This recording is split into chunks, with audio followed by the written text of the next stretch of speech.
Guys, papakita ko sa inyo guys yung kalabasa. Sa Pilipinas to galing eh. Binili ko yung buto, tinanim ko guys. Nabuhay pa rin siya kasi malamig. Pero maganda yung ano niya, tubo niya guys. Tingnan nyo, ayan oh.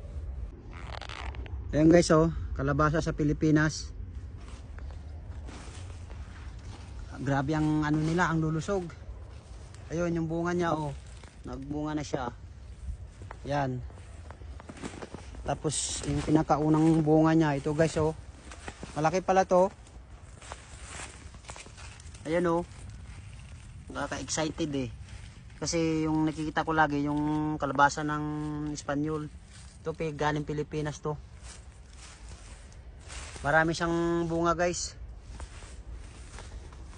Sunod-sunod yung pamumulaklak niya.